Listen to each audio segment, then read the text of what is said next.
Tonight, we're diving into a UFC lightweight matchup that is just so much more than a typical fight. See, for one of these guys, it's all about a promise he made to his mother, and, well, that changes absolutely everything. I mean, just listen to that. These are the words from Elves Brener heading into this one. It's raw, it's emotional, and it tells you everything you need to know. This isn't about moving up the rankings or getting a bigger paycheck. This is about family, it's about pride, and it's about making sure the person he loves most in the world doesn't shed another tear over his work. So let's unpack that. What's this promise all about? To really get the weight of those words, you have to look at what Brener's been through inside the octagon recently. Okay, so check this out.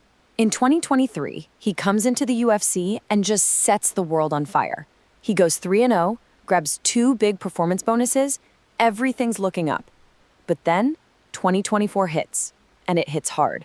He drops 2 tough fights in a row, and those are the fights that made his mother cry. So now, he feels like he's fighting for more than just a win. He's fighting to right the ship and keep his promise. This matchup is just a classic, you know? It's a total clash of styles. You've got 2 absolute warriors, and they each have a completely different idea of how they're going to get their hand raised. That's what makes this so good. First up, you have Elves Brener. This guy is pure heart. He's representing the legendary Chute Boxe Academy. And if you know MMA, you know that name is synonymous with just relentless, forward-moving aggression. Brener is the perfect Chute Boxe fighter. He lives by that quote, "We'll brawl in there, brother." He wants to walk you down and just trade shots. But here's the twist. Don't let that fool you.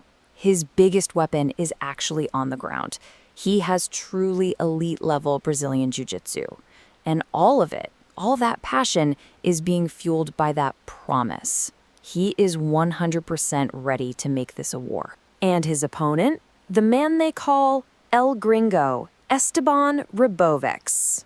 He's an Argentinian powerhouse who has a reputation for bringing absolute fireworks every single time he steps into that cage. Ribovics is a different animal. He's a technical, super high-paced boxer, and he loves to just chop away at the body to drain his opponent's gas tank.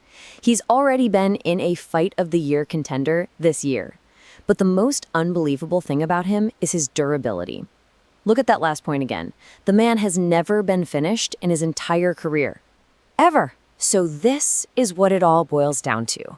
You have the submission specialist, Brener, going up against a proven, powerful finisher in Ribovics.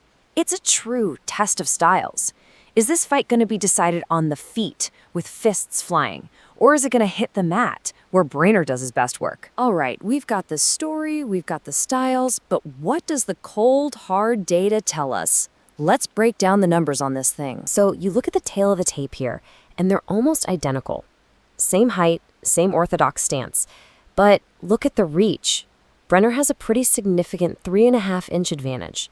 That could be huge when you're trying to keep a knockout artist like Ribovics at the end of your punches. And this chart right here, this tells you all you need to know about Brener's game plan. A massive 69% of his wins, almost 70%, come by submission. He's not just a guy who can grapple. He is a dedicated submission hunter. That's what he's looking for. Now, compare that to Ribovics. He's a much more balanced finisher. Nearly half his wins are knockouts, so you know where his power is. But he's got submission wins too. He's a threat everywhere. But make no mistake, his main weapon is that striking. And this is the real story of the fight, the central conflict.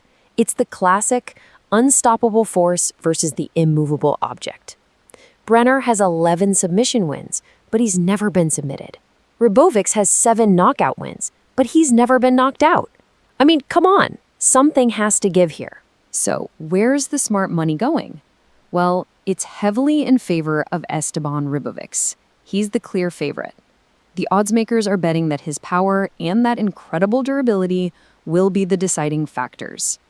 That makes Brener the official underdog, fighting against the odds as well as his opponent. Okay, we've looked at the emotional story, the clash of styles, and the hard stats.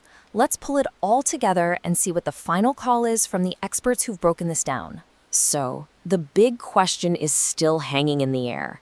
Does Brener's heart and his slick submission game manage to pull off the upset, Or is the power and that granite chin of Ribovics just going to be too much to overcome? The expert pick is in, and it's siding with the betting favorite, Esteban Ribovics. And here's the reasoning from Den Tom over at MMA Junkie. He believes that while Gringo is absolutely dangerous, it's that legendary toughness of Ribovics, combined with his relentless pace, that's ultimately going to win the day. So the predicted game plan for Ribovics is basically a war of attrition. He just needs to weather that early storm, because, Brener's coming out hot.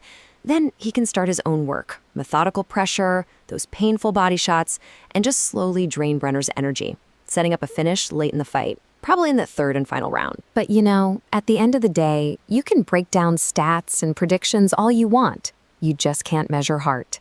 And when that octagon door locks, it's just two guys. The experts and the odds all point one way, but a promise from a son to his mother, that's a whole different kind of motivation. So we're left with the question we started with. When it's all over, which mother will be crying?